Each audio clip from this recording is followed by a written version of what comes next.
All right, तो दूसरी video बन रही है और अभी बज रहे हैं रात के 12 और इस वीडियो में मैं अपना पुल डे शेयर करने वाला हूँ। मेरा पूरा पुल डे सेशन जहाँ मैं बैक और बाइसेप्स हिट करता हूँ। वर्कआउट क्लिप्स में हर एक्सरसाइज के आखिरी सेट की डालने वाला हूँ, वरना वीडियो बहुत लंबी हो जाएगी। तो लेट्स जंप इन। तो 2 पैकेट कॉफ़ी चढ़ाने के बाद थोड़ी सी स्ट्रेचिंग और कुछ बेसिक वार्म अप एक्सरसाइजेस किया मैंने, जिसके बाद पहली एक्सरसाइज थी लैट पुल डाउन्स। अब मैं किसी भी एक्सरसाइज को करने से पहले उसे कम वेट से परफॉर्म करता हूँ एज वार्म अप सेट्स।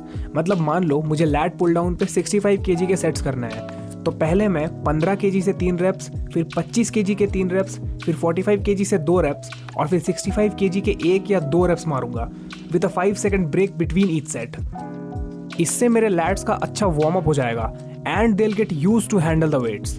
अब देखो, मैं ऐसे वार्म अप सेट्स हर एक्सरसाइज के पहले करता हूँ ताकि उसके बाद के जो मेरे वर्किंग सेट्स होंगे उसमें मेरे मसल्स अच्छे से एंगेज हो पाएं और मैं सही से वो सेट परफॉर्म कर पाऊँ। वार्म अप सेट्स के बाद मैं 1 या 2 मिनट का ब्रेक लेता हूँ before starting the actual workout, मतलब कि जो मेरे वर्किंग सेट्स होंगे। और आज लैट पुल डाउन के मैंने 2 सेट्स किए 58 kg से 8 रेप्स के।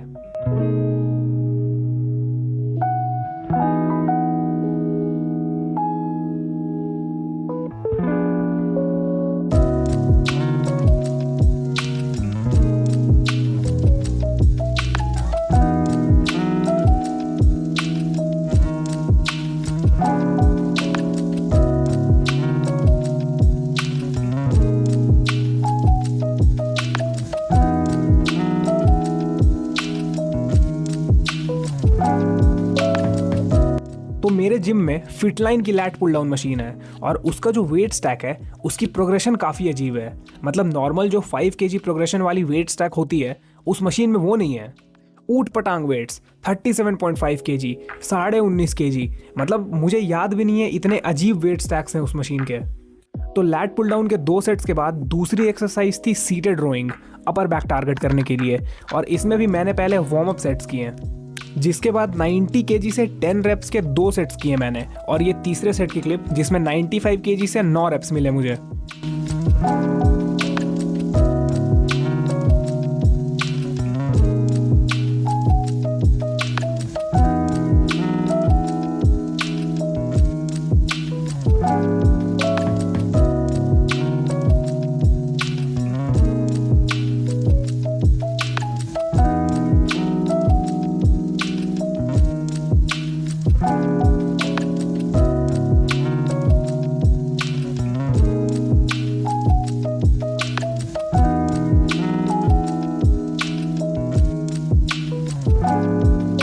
ये मशीन बैक के लिए मेरी फेवरेट है और मैं बहुत रेलता हूँ इस मशीन को, मतलब बहुत ही ज्यादा। ये देखो, मैं दिखाता हूँ, ये देखो बटरफ्लाई। एक तो इतना स्टेबल और इतना इजी प्रोग्रेसिव ओवरलोड करने के लिए, ऊपर से पुल करते टाइम बैक पर जो स्क्वीज फील होता है, भाई heavenly. This is hands down one of my most favourite machines. तो सीटेड रोइंग के 3 सेट्स करने के बाद रियर डेल्ट्स वर्क करने थे, जो कि मैं पेग डेक की मशीन को उल्टी सेटिंग पे डाल के 1 arm at a time perform करता हूँ। तो इसके मैंने 3 सेट्स किए 40 kg से 10 रेप्स के, और ये तीसरे सेट की क्लिप है जहां मुझे 45 kg से राइट आर्म से 11 रेप्स मिले और लेफ्ट आर्म से 6 रेप्स।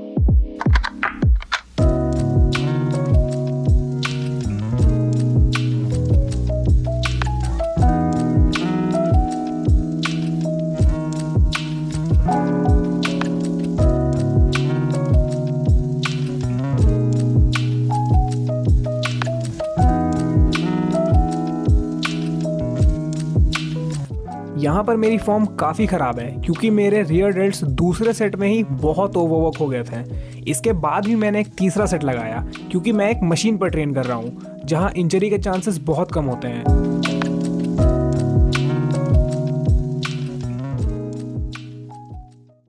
और हाँ, हर एक्सरसाइज में मैं अपने बेसिक प्रिंसिपल का ध्यान रखता हूँ, ट्रेनिंग टिल एब्सोल्यूट फेलियर, क्योंकि वही चीज़ विल ट्रिगर मसल ग्रोथ। इसलिए इस सेट में मैं फॉर्म पर उतना फोकस नहीं कर रहा था, क्योंकि मेरे रियर डेल्ट्स ऑलरेडी बहुत बर्न कर रहे थे। मेरा गोल बस वेट मूव करना था, trying to get the maximum reps I can. इसके बाद रियर डेल्ट्स काफ़ी सोर हो गए थे, तो फिर मैंने बाइसेप कर्ल के सेट्स किए। अब देखो, मेरे बाइसेप्स बहुत वीक हैं, मेरे से कर्ल्स नहीं होते हैं।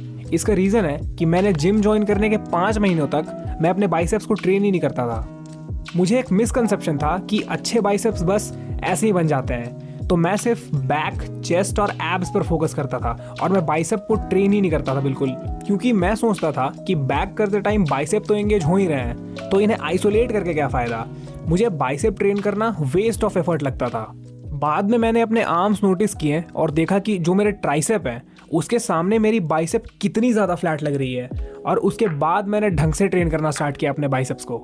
तो अभी मैंने 12.5 kg से 3 सेट्स किए, जिसमें मुझे पहले सेट में 8 रेप्स और फिर 7 रेप्स, और ये आखिरी सेट की क्लिप है जिसमें बेयरली 6 रेप्स मिले।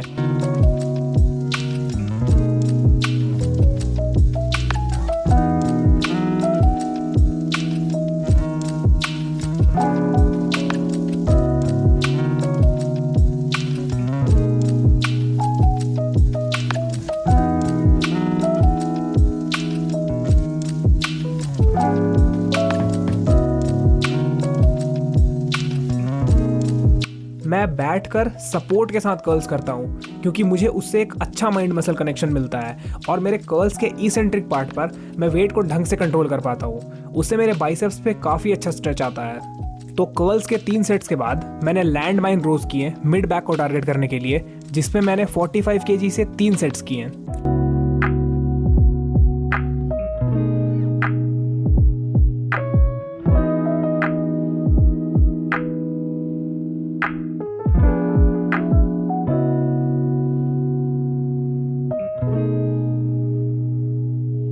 जिसमें कि पहले 2 सेट्स में 10-10 रेप्स मिले, लेकिन आखिरी सेट में 9 रेप्स पर ही फेलियर हिट हो गया।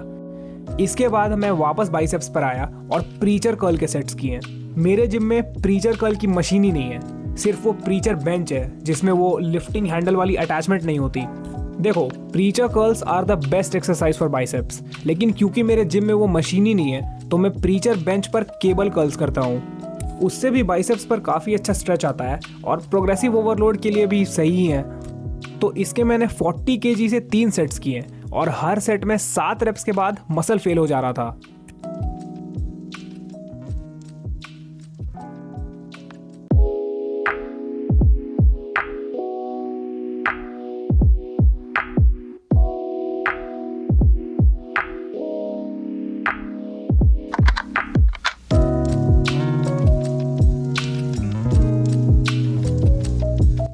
तो 40 kg के 7 रेप्स के बाद बाइसेप के शॉर्ट और लॉन्ग हेड काफ़ी सही बर्न कर रहे थे, पर अब बारी थी ब्रेकियालिस को ट्रेन करने की। तो इसके लिए मैं रोप हैमर कर्ल्स और wall supported seated hammer curls को ऑल्टरनेट करता हूँ। मतलब पहला सेट रोप हैमर कर्ल्स के 40 kg से और दूसरा सेट सीटेड हैमर कर्ल्स के 12.5 kg के डंबल से। मैं दोनों एक्सरसाइजेस के 2-2 सेट्स करता हूँ, ईच टिल फेलियर, जो कि आई गेस 6 to 10 रेप्स में अचीव हो जाता है।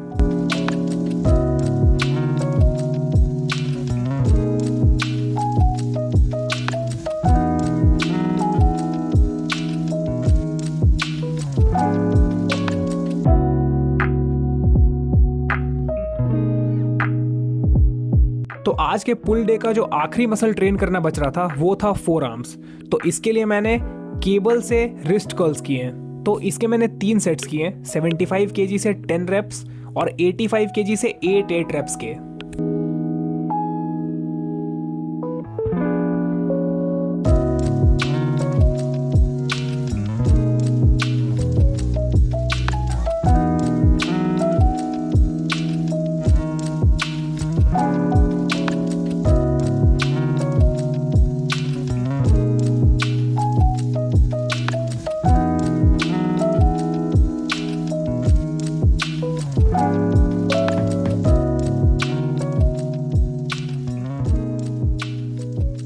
रिस्ट कर्ल्स करने से फ्लेक्सर्स और एक्सटेंसर्स को अच्छा स्टिमुलस मिल जाता है, पर ब्रेकियोरेडियालिस को ट्रेन करने के लिए मैंने बार से रिवर्स ग्रिप कर्ल्स के 3 सेट्स किए, 5 kg की प्लेट्स दोनों साइड पर डालकर।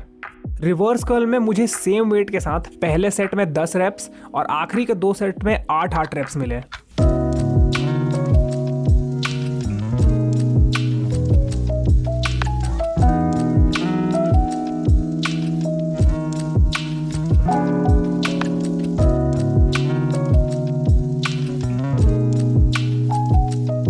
फोरआर्म्स बहुत सही पंप हो गए थे और ये था आज का पुल डे। और उसके बाद मैं कपड़े उतार कर मिरर के सामने बकचोदी करने लग गया ऐसे ही। अब देखो, मुझे पोज करना नहीं आता और बैक फ्लेक्स करना तो भाई बिल्कुल ही नहीं आता, तो ऐसे मैं मिरर के सामने अपनी फिजिक रेयरली देखता हूँ। मतलब मैंने आज आई थिंक 3 महीनों के बाद ये कर रहा हूँ मिरर के सामने शर्ट निकाल के, क्योंकि मुझे पोज करना नहीं आता तो मैं ये सब करता ही नहीं हूँ। तो मेरे दिमाग में वो 3 महीने पहले वाली इमेज रहती है ऑफ माई फिजिक, और 3 महीनों के बाद जब मैं ऐसे बकचोदी कर रहा होता हूँ मिरर के सामने, I see some very serious changes. और रिजल्ट्स देखने के बाद वो सेटिस्फैक्शन वाली feeling and the motivation boost to do even better, वो काफ़ी शूट अप हो जाता है। खैर, इस वीडियो में यही था मेरा आज का पूरा पुल डे सेशन। अब मैं देखता हूँ अगली वीडियो का क्या करना है। बाय।